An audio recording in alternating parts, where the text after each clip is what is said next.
नमस्कार बच्चों, आज हम चैप्टर नंबर 15 में जो आपकी प्रश्न चल रहा है उस प्रश्न में हम विविध एक्सरसाइज विभिन्न प्रकार के प्रश्न सॉल्व करेंगे। यहाँ आपको क्वेश्चन नंबर 1 में दिया हुआ है x बार इक्वल टू 9, यानी मान आपको दे रखा है 9 प्रश्न 9.25 और प्रेक्षणों की संख्या n बराबर है क्या आपको 8। हमको दो सीरीज फ्रैक्शन x1 और x2 ज्ञात करने हैं, तो माध्य का फार्मूला x बार बराबर सिग्मा xi 6 प्लस 7 का योग करेंगे प्लस x1 x2 प्रेक्षणों की संख्या 1 2 3 4 5 6 7 और 8 बटे 8 हो जाएगा। माध्य हमको 9 दे रखा है, तो यह माध्य के स्थान पर 9 रख देंगे, इन सबका योगफल करेंगे तो 60 प्लस x1 प्लस x2 बटे 8। आपको 9 से गुणा करने बेहतर है, में से 60 हटा देंगे आपकी 12, तो x1 प्लस x2 बराबर आ गया 12 समीकरण नंबर 1। अब हमें रखा है प्रश्न दिया हुआ है, तो प्रश्न के लिए हम देखते हैं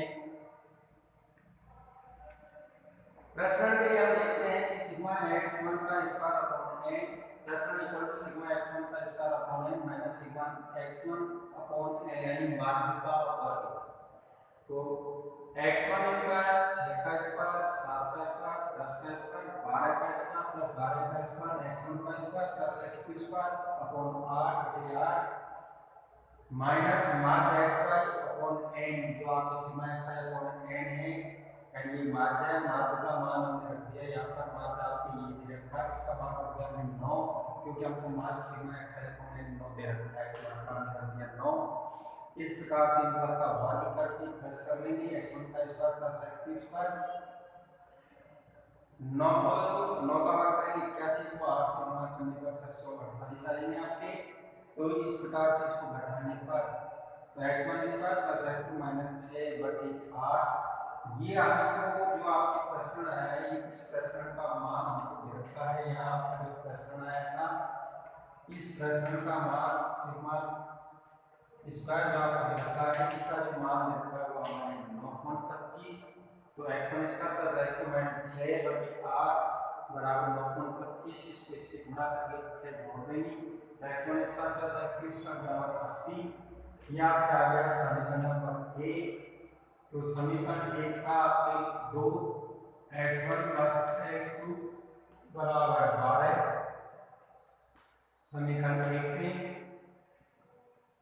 तो x2 के स्थान पर रखेंगे आप 12 माइनस x1, समीकरण 2 में रख देंगे। समीकरण 2 में रखने पर समीकरण 2 में इसका मान रखेंगे x2 बराबर 12 x1, समीकरण 2 में मान रखेंगे। समीकरण 2 है आपका x1 का स्क्वायर प्लस x2 स्क्वायर बराबर था 80, तो x1 का स्क्वायर प्लस x2 के स्थान पर 12 माइनस x1 का स्क्वायर बराबर होगा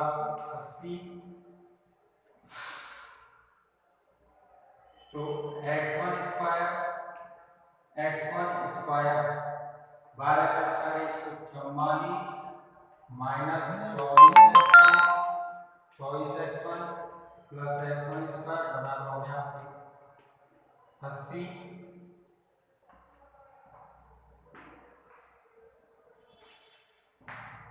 तो x1 का square minus 24 x1 plus 144 minus 80 बराबर हो गया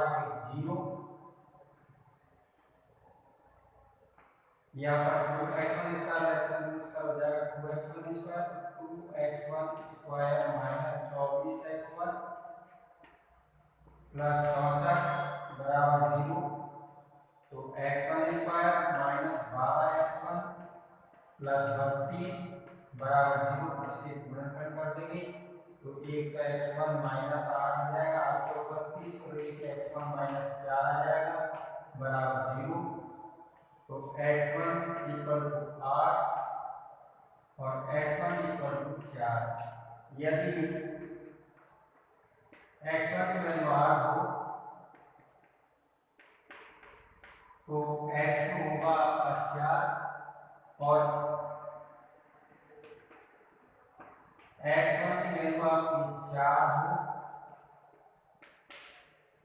x1 होगा आपकी 8 आंसर। इस प्रकार से इन दो प्रेक्षणों का मान हम ज्ञात करते हैं।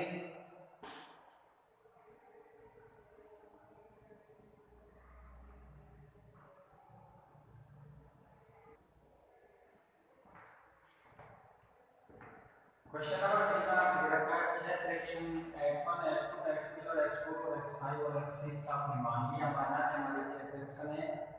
मान आपको दे रखा है 8, प्रेक्षणों की संख्या n बराबर 6, मानक विचलन स्टैंडर्ड डेविएशन है आपका 4। तो हम मान जब ज्ञात करेंगे तो sigma xi upon n, sigma xi सबका योग बटे 6 और x बार आपको दे रखा है 8 को 6 से गुणा करने का 48, तो इन सबका योग यानी प्रेक्षणों का योग, प्रेक्षणों का योग जो आ रहा है आपके सिग्मा xi की जो वैल्यू आ रही है आपकी ये है। इस प्रकार से हम प्रत्येक प्रेक्षण को 3 से गुणा करते हैं। 3 से गुणा करने पर 3 गुणा x1 plus x2 plus x3 plus x4 3 से गुणा करते हैं तो नया मान सिग्मा xi अपॉन 6, 3 गुणा आपके 48, 48 बटे 6 बराबर है आपके 24। तो x बार बराबर आ गया आपके 24। नया मानक विचलन हम ज्ञात करेंगे। नया मानक विचलन ज्ञात स्टैंडर्ड डेविएशन नया ज्ञात करने के लिए हमने 3xi माइनस 3x अपॉन 6, क्योंकि xi सिग्मा xi भी आपका 3 से गुणा हो रहा है, तो 3xi माइनस 3x बटे 6, तो 3 9 3 कॉमन लेने से 3 का वर्ग हो जाएगा 9, 9 सिग्मा xi माइनस x1 9 का वर्ग हो जाएगा आपके 3 sigma xi minus x1 upon 6। ये आपके पुराना डेविएशन दे रखा 4, इसकी वैल्यू हो जाएगी आपके 4 4 को 3 से गुणा करने पर 12, तो नया मान x बराबर 24 और स्टैंडर्ड डेविएशन आ गया आपके 12। इस प्रकार से हम देख रहे हैं कि विभिन्न प्रकार के प्रेक्षणों को यदि विलुप्त कर दिया जाए उनका मान यदि अज्ञात प्रेक्षणों का मान ज्ञात किया जाता है, चाहे वह भाण प्रेक्षण दिया हुआ हो चाहे माध्य दिया हुआ हो, और इस प्रकार से प्रेक्षणों को हम ज्ञात कर सकते हैं।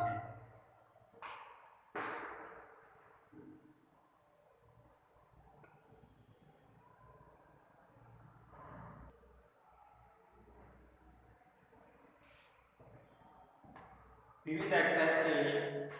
क्वेश्चन नंबर 5 में आपके हैं मान आपको दे रखा है 10 और प्रेक्षणों की संख्या हमारी 20, मानक विचलन आपको दे रखा है 2, माध्य x का मान सिग्मा xi कौन है बराबर आपको 10 दे रखा है, n हमारी 20 है, 20 को 10 से गुणा करने नहीं, सिग्मा xi कौन 20 बराबर 10, तो सिग्मा xi का मान आता है हमारे 20 × 10 बराबर 200, यानी प्रेक्षणों का योग आ रहा है हमारे 200। स्टैंडर्ड डेविएशन यानी मानक विचलन सिग्मा xi का square upon n minus sigma xi upon n का होल स्क्वायर बराबर हमको दे रखा है 2 sigma xi upon n xi का square upon n sigma xi upon n हमारी पूरी वैल्यू हमारी 10 दे रखी है। मान हमको दे रखा है 10, तो यहाँ पर 10 का स्क्वायर करेंगे 100 में 4 जोड़ देंगे 104, सिग्मा xi स्क्वायर अपॉन 20 बराबर 104, इसको गुणा कर देंगे। प्रेक्षणों के वर्गों का योग, प्रेक्षणों के वर्गों का योग जो है सिग्मा xi का स्क्वायर यानी x1 square x2 square x3 square इन सब का योग हो रहा है हमारे 2080। अब हमारे पास में कंडीशन है, पहली कंडीशन ये है कि यदि आप प्रेक्षण गलत प्रेक्षण 8 को हटा दें, यानी इसमें प्रेक्षण नंबर 8 प्रेक्षण जिसकी वैल्यू हमारे 8 है उसको हटा दिया जाए, जब प्रेक्षण हम हटा देंगे 8 को हटा देंगे तो प्रेक्षणों की संख्या हमारी जो 20 थी वो प्रेक्षणों की संख्या हो जाएगी हमारे 19, और 2080 में से 8 को हटा देंगे हम तो ये हो जाएंगे 200 जो योग आ रहा था हमारा 200 जो योगफल आ रहा था उसमें से 8 हटा देंगे तो ये हमारा हो जाएगा 192। गलत प्रेक्षण 8 को यदि हटा दिया जाए, गलत प्रेक्षण यदि 8 को हम हटाते हैं तो नए प्रेक्षणों का योग, पहले प्रेक्षणों का योग हमारे था 200, अब गलत प्रेक्षण 8 को हटा देंगे तो ये रह जाएगा हमारा 192। क्योंकि हमने प्रेक्षण एक प्रेक्षण जिसकी वैल्यू 8 थी उसको हटाया तो प्रेक्षणों की संख्या में भी परिवर्तन आएगा, तो प्रेक्षणों की संख्या बढ़ जाएगी। यहाँ पर प्रेक्षणों की जो संख्या है अब नए प्रेक्षणों की संख्या जो रहेगी यहाँ पर प्रेक्षणों की संख्या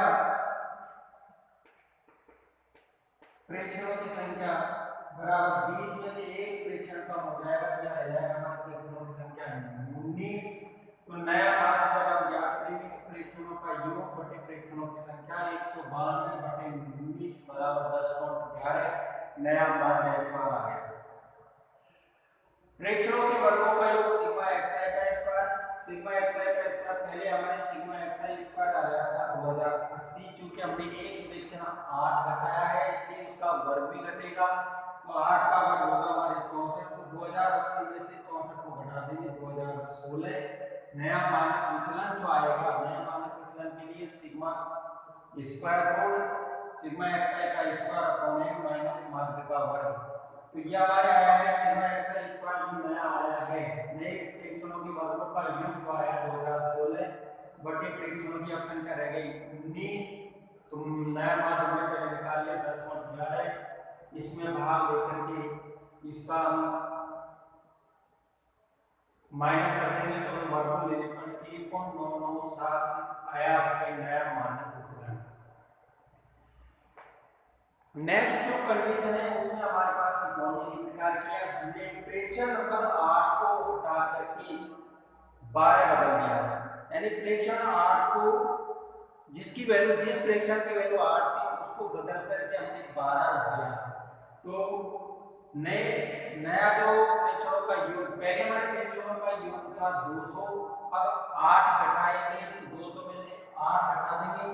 इसके साथ साथ हम 12 और प्रेक्षण, यानी प्रेक्षणों की संख्या तो हमारी 20 ही रहेगी,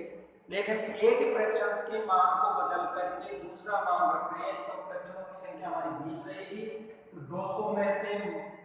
8 प्रेक्षण का मान 8 को घटाने पर प्लस के 12 करेंगे, 200 प्लस 4 बराबर 204, तो नया मान जो आएगा वो 204 का प्रेक्षणों की संख्या 20 ही होगी, इसलिए 204 बटे 20 बराबर 10.4। अब नए प्रेक्षणों के वर्गों का योग, पहले प्रेक्षणों के वर्गों का योग था 208, अब हमने प्रेक्षण नंबर 8 जिस प्रेक्षण की वैल्यू 8 थी उसका वर्ग यानी 64 घटा दिया, और नया प्रेक्षण का मान हमने रखा है 12 का 144, तो 208 माइनस 64 प्लस 144 बराबर 2160, तो सही प्रेक्षण हमके वर्गों का योग आ गया 2160। नया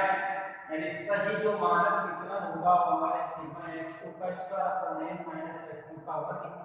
सिग्मा x2 स्क्वायर 2116 बटे n हमारा 20 रहेगा, और नया मान हमने जो पहले ज्ञात किया था 10.2, हमने जो नया मान ज्ञात किया था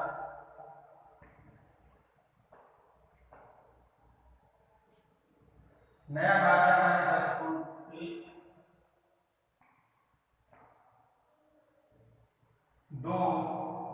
हमारे नया मान था, 10.2 हम यहाँ पर रख देंगे। इस प्रकार से हम का मान घटाने पर 1.9 हमारा सही मानक विचलन आएगा। इस प्रकार से हमने देखा कि सांख्यिकी के अंदर हमने विभिन्न, पुनः दोहरान कर रहे हैं, सांख्यिकी के अंदर माध्य निकाला, मानक विचलन, माध्यिका और बहुलक से विचलन निकाले, और मानक विचलन निकाला, प्रेषण निकाला, और कुछ प्रेक्षणों में परिवर्तन करने पर या कुछ प्रेक्षणों की संख्या को दुगना तिगुना करने पर नए माध्य और नया प्रेषण और नए मानक विचलन पर क्या प्रभाव पड़ता है। इस प्रकार से हमने इस अध्याय, इस चैप्टर के अंदर अध्ययन किया। तो आज हम इस चैप्टर का समापन यही करते हैं। नेक्स्ट चैप्टर जो है हम आपके सोमवार से शुरू करेंगे। धन्यवाद।